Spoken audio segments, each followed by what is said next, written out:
Então é DC2, né? Hoje é 27 de janeiro, turma C e D, eu e o professor Zé Carlos. Vou usar o SketchUp aqui para mostrar para vocês algumas coisas que eu acho que são importantes, né, num primeiro momento, antes da gente passar ali para o desenho, né? O Zé até referiu um pouco algumas questões dos programas gráficos, né, de computador, enfim, que podem ser bem úteis para a gente. Quando a gente desenha aqui no SketchUp, né, o SketchUp ele nos mostra, por padrão, as coisas em perspectiva cônica. Tá? Então, a gente pode olhar para esse cubo aqui, né, e perceber que existe aqui uma ideia de fuga, né, das arestas paralelas em direção à linha do horizonte.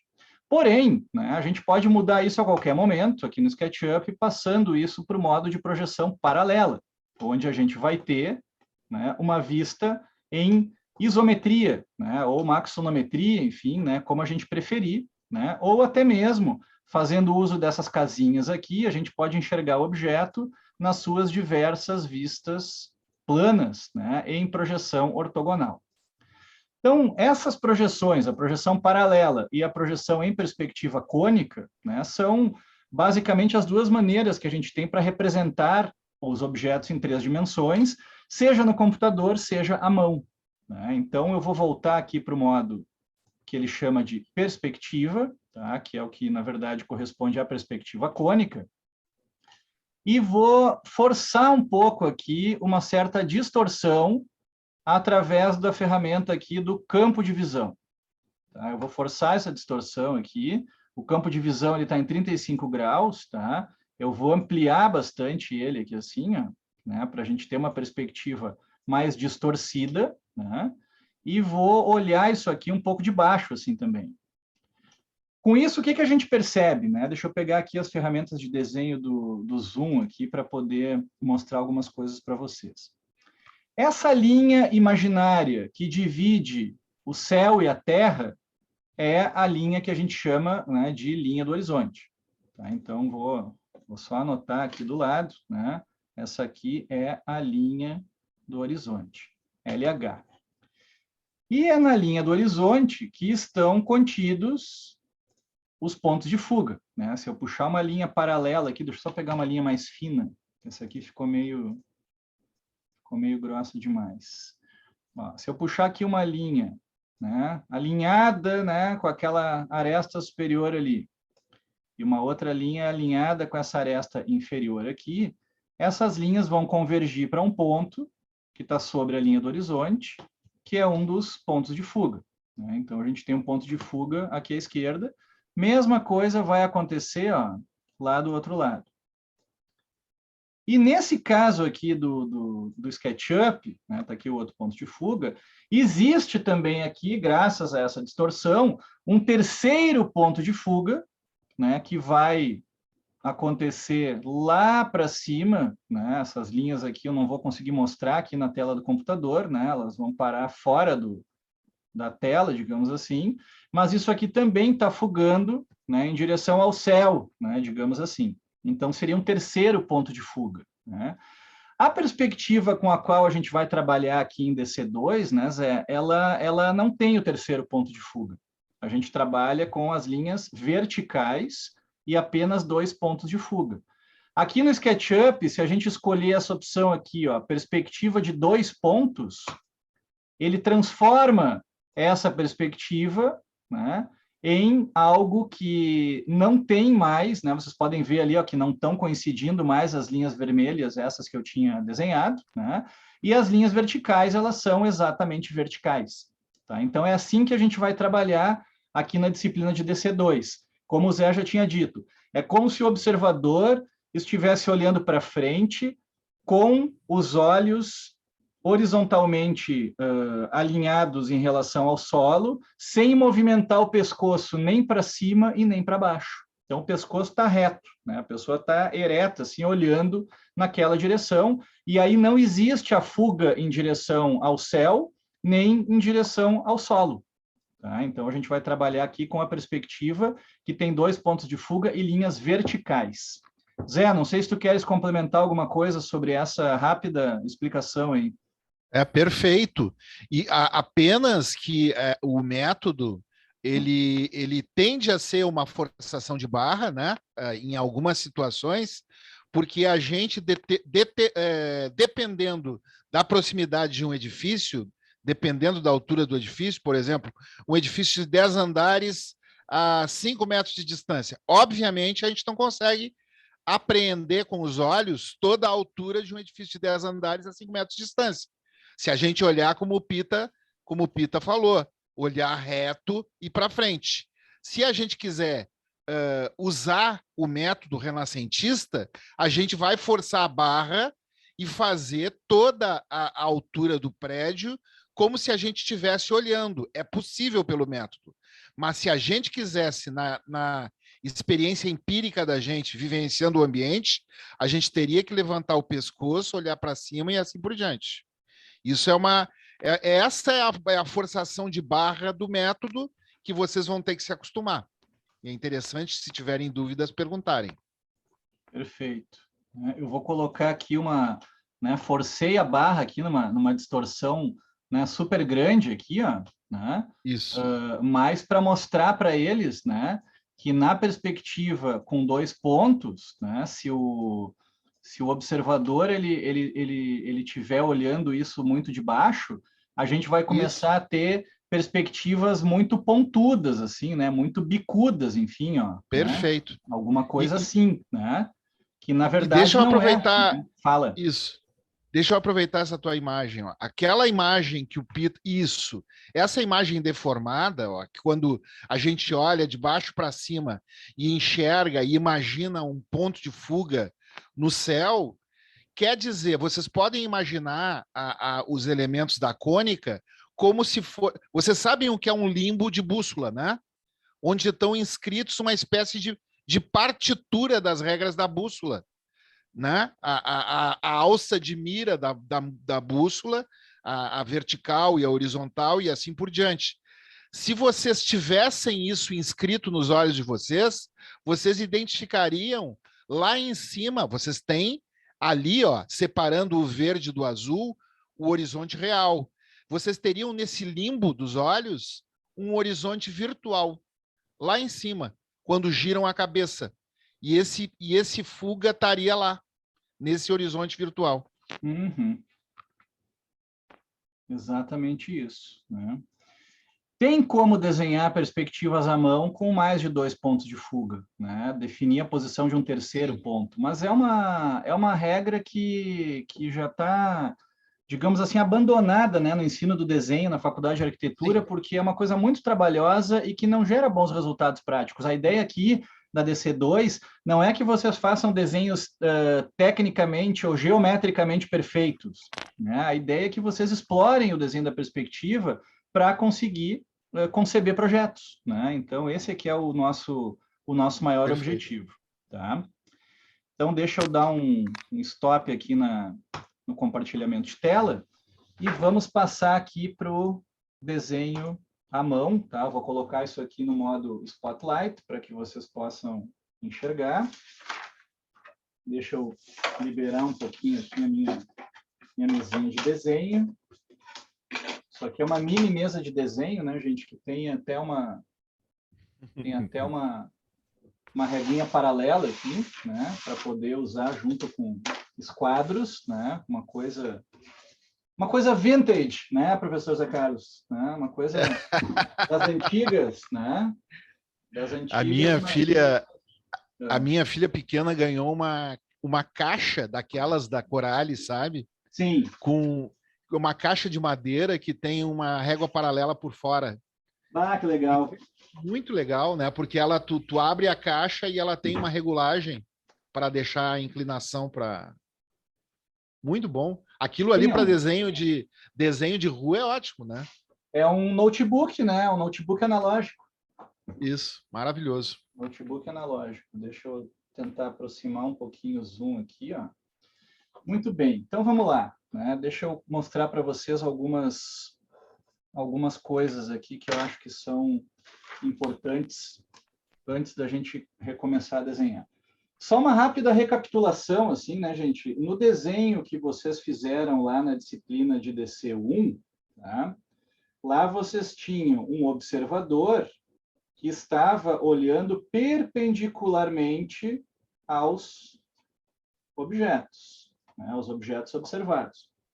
Então, isso significa dizer, né, que se a gente fosse pegar aqui uma vista superior, né, vamos desenhar aqui um carinha visto de cima aqui, né, meio narigudo, meio carequinha, né, qualquer semelhança comigo não é mera coincidência.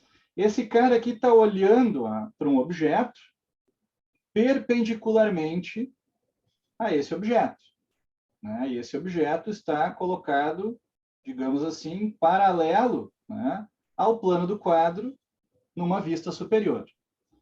Aqui na disciplina de DC2, vocês vão ver que o observador, né, ele vai olhar obliquamente, né? Vou até escrever aqui que o símbolo do oblíquo ali não ficou tão legal.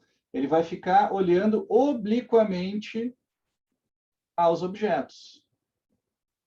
Então, significa dizer que esse mesmo carinha aqui, ó, né, visto de cima, ele está olhando para um objeto que foi rotacionado em relação ao plano do quadro. Hein, Então, o que Pita? acontece? Quando esse cara olha para esse objeto aqui, essas linhas paralelas aqui, né, elas vão gerar um determinado, vão convergir, melhor dizendo, para um determinado ponto de fuga, né? Então, a gente vai ter esse objeto visto em perspectiva, né, em wireframe aqui, como algo desse tipo. Enquanto que aqui, no caso agora de DC2, existem linhas paralelas em duas direções diferentes que vão gerar dois pontos de fuga, e esses dois pontos de fuga, né, por sua vez, vão gerar uma possibilidade de representação dessa perspectiva de maneira correta. Então, num esquema muito, né, muito básico, assim, né, é muito simplificado, né, o que a gente tem, basicamente, é esta diferença aqui em relação ao que vocês já desenhavam no semestre passado e em relação ao que a gente vai começar a desenhar agora. O objeto ele foi rotacionado em relação ao plano do quadro.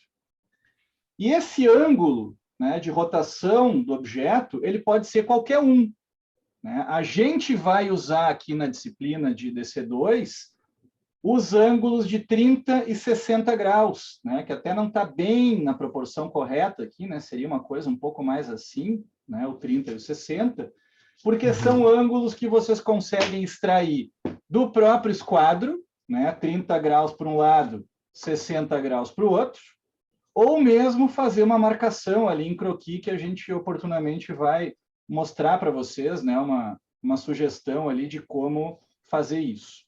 Tá? Então, essa é a nossa diferença principal, tá, em Hein, relação Pita? ao que vocês fizeram. Diga. Não, só lembrando eles que eles, ao determinar os pontos auxiliares no semestre passado, em DC1, eles também trabalhavam com outros dois pontos de fuga, né? Perfeito, Então, perfeito. Né? quer dizer que não é uma coisa completamente nova para Não é eles. Eles totalmente têm novo, exatamente. Eles tinham um ponto auxiliar lá que ajudava, né, na determinação de uma série de isso, linhas que conseguiam isso, fazer com que a profundidade dos elementos desse certo, né? isso aí, Usando 45 graus, né? Para poder isso. repetir a mesma distância, enfim, né? Na hora da montagem. Era isso, né? Isso, quer dizer que a Ah, partitura, né, da regra geométrica é exatamente a mesma. perfeito, né? Maravilha. Muito bem. Na perspectiva, gente, com dois pontos de fuga, tá? Existe, obviamente, a ideia de uma linha de horizonte. Vamos colocar aqui PF1, PF2. Tá? Vocês vão partir de uma linha, né, de uma aresta vertical que estará em verdadeira grandeza. A gente vai mostrar para vocês como definir isso. Né? A verdadeira grandeza é aquela parte do objeto que toca o plano do quadro. Tá? E a partir daí, né, as linhas que vão fugar em direção a esses pontos, elas são linhas que, no objeto, são paralelas entre si. né? Teve alguém ali que fez um croquisinho, que eu não me lembro se foi a Valentina que desenhou aqueles olhos, acho que foi, né? Não me lembro agora. Que daqui a pouco ela fez uma brincadeira assim, ó, né? Tinha um desenho com 2 pontos de fuga ali que ela já esboçou, e de repente, ó, tinham objetos que estavam mais acima e objetos como esse aqui, ó, que estavam mais abaixo. Eu vou desenhar um outro mais para cima aqui, ó, né? Que tem alguma coisa que está mais acima e outro ali que está mais abaixo.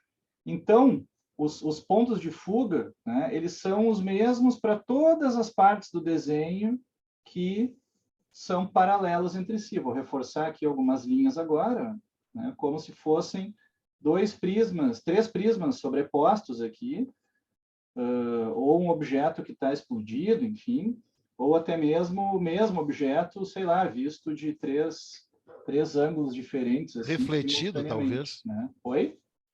Refletido, talvez. Refletido, quem sabe, né? Vamos só dar uma escurecida aqui assim, quem sabe aqui também, né? Então, esse esquema de montagem da perspectiva com 2 pontos de fuga, ele é algo bastante simples, né? E não é assim um salto quântico assim muito grande em relação ao que vocês estavam fazendo lá na DC1, tá? O que a gente vai mostrar para vocês agora é como encontrar esses pontos a partir da projeção superior desses objetos, né? Então, como é que a gente poderia começar? Digamos que o enunciado aqui fosse o seguinte, ó, desenhar um cubo, tá? Um cubo que tem 3 unidades de aresta, né? Então, ele vai medir 3 por 3 por 3, porque ele é um cubo, tá? A gente vai imaginar aqui que o observador está afastado 6 unidades, né? A distância do observador em relação a esse cubo é de 6 unidades, e a altura desse observador é de 1,70 m. Então, digamos que isso aqui fosse um enunciado básico assim, de um desenho que a gente quer fazer, respeitando alguns parâmetros. Tá? Então, a primeira coisa que a gente vai fazer aqui é o seguinte, ó, até acho que eu vou desenhar grafite aqui que vai funcionar melhor. Eu vou desenhar aqui uma linha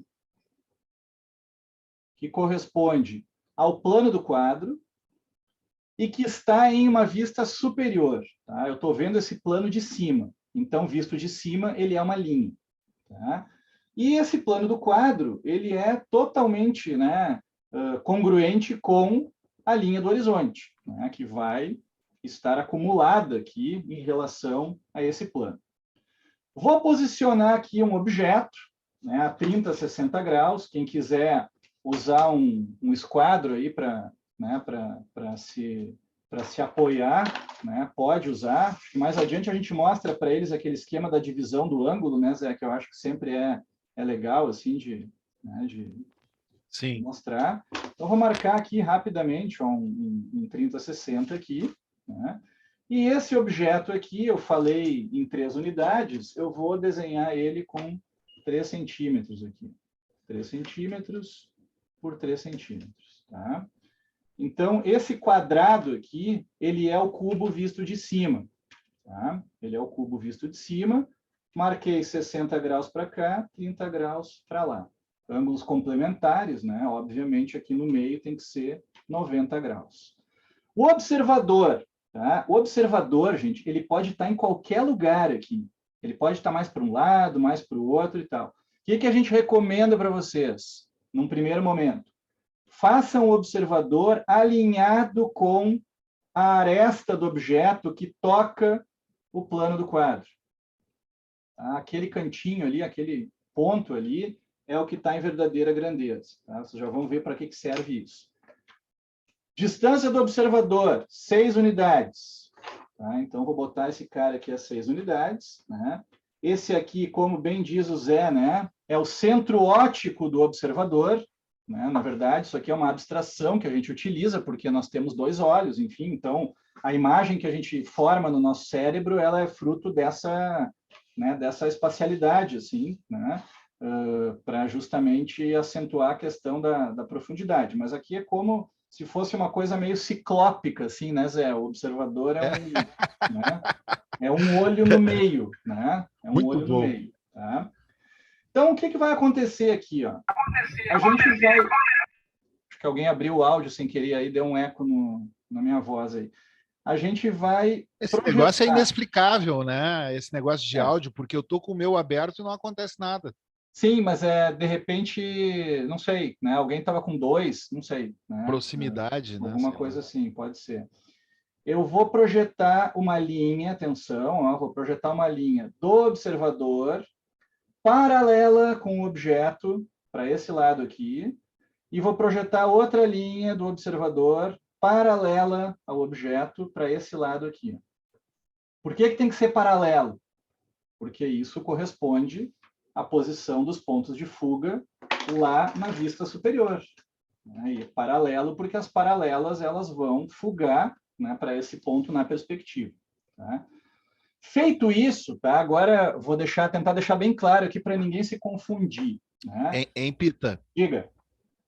Não, eu acho importante porque lembrar uma regra fundamental da perspectiva cônica, né? A determinação de um fuga de uma determinada direção num determinado ângulo, todas as retas a 60 graus paralelas para a esquerda, elas têm como fuga uma reta especial que parte do centro óptico do observador e trespassa o plano do quadro. Essa única reta que contém essas duas afirmações, passar pelo centro óptico e interceptar o plano do quadro, determina o fuga da direção 60 graus. E a mesma coisa, tanto para 90, para 30, sempre é a mesma coisa. Então, todas as retas daí a 60 graus para a esquerda vão se afunilar na direção desse fuga dessa maneira determinada. E a mesma regra vale para coisa para cá, né? Isso. Maravilha. Então, o que eu vou fazer agora, gente? Agora eu vou começar o desenho da perspectiva propriamente dita aqui. Tá? Então, a primeira coisa que eu tenho que me dar conta, assim, vocês vão se dar conta, é que agora a gente vai fazer um desenho, né? E que vai mostrar em elevação aquilo que o observador está enxergando. Isso aqui é o cara olhando de cima, tá? Vou até desenhar uma cabeça aqui, narigão, né? As orelhas aqui, né? Carequinha ali e tal, olhando isso aqui, né? A gente está vendo isso aqui de cima, mas o observador está olhando de frente, tá? A 1,70 m de altura. Então, eu vou marcar aqui, ó, uma primeira linha, tá? Que é uma linha auxiliar, que a gente nem dá muita bola para ela, que é a linha de terra, e ela só vai servir para me ajudar a marcar a altura de 1,70 m. Tá? 1,7 aqui. Ó, né? Lá é 3x3, aqui eu usei 1,7. Vocês podem usar a escala que vocês quiserem. Tá? Eu estou usando essa aqui porque eu já sou para 100, porque eu sei que vai caber na folha. Tá? Mas, na verdade, a proporção é o que interessa. Então, essa linha aqui, ó, a 1,70 m de altura, é a linha do horizonte. Então, está aqui ela, linha do horizonte, a 1,70 m de altura, 1,7. Significa dizer, né, que esse observador ele é um calunguinha que está mais ou menos nessa posição, com a altura dos olhos ali, né, a 1,70 m. Como é que se dá a montagem da perspectiva? A gente começa por esta aresta vertical, que está em VG. Então, essa aresta vertical, eu vou descer ela aqui, ó, né, vou trazer ela aqui para baixo. Que altura tem essa aresta? 3 unidades, né? 3 metros de altura, que é a altura do cubo. 1, 2, 3. E a linha do horizonte está 1,70 m. Então, marquei aqui essa aresta. Vou projetar os dois fuga na linha do horizonte, aqui, descendo isso aqui verticalmente, né? Só para pegar a proporção correta. Né? Não teria problema algum em medir essa distância aqui e transportar essa distância para cá. Não faz muito sentido, né? Melhor baixar uma linha vertical aqui. Encontrei aqui um ponto de fuga, aqui o outro ponto de fuga, e agora vou levar essas fugas em direção aos pontos, né, de onde partem essas arestas do cubo. Né? Fazer isso para um lado, e agora eu vou fazer isso lá para o outro lado também. E agora vem o pulo do gato aqui, né, que é o que realmente dá sentido a essa montagem de perspectiva por um método, né, que é saber até onde vai esse cubo aqui na perspectiva, para que ele não pareça muito estreito ou muito achatado. Então, isso tem a ver diretamente com o centro óptico do observador. Esse carinha aqui, ó, ele olha para aquele canto lá do cubo, e aí eu traço uma linha, né, desse olhar aqui, projeto essa linha no plano do quadro, e aqui eu sei qual é a projeção em relação a esse observador daquele ponto. E aí é só descer aqui, ó. Encontrei aquela aresta do fundo. Mesma coisa desse lado, ó. Observador olha para aquele ponto lá, traço uma linha, e onde essa linha toca o plano do quadro, eu posso descer aqui, porque eu sei que essa é a distância de como esse cara percebe esse cubo. Então, gente, usando esse método, tá? Mesmo que no começo assim vocês usem ele de uma maneira um pouco mais dura, né? Um pouco mais restrita, assim, vocês vão ter certeza de que esse objeto aqui está representado em perspectiva da maneira correta, né? A proporção dele está certa. De repente, vou colocar aqui mais umas figuras humanas aqui para, né, dar uma contextualizada nesse desenho. Daqui a pouco tem alguma coisa de vegetação aí que pode, né, aparecer mais lá na linha do horizonte, enfim, né, dá para entrar aí com alguma cor para quem quiser, mas basicamente esse é o esquema de montagem dessa perspectiva.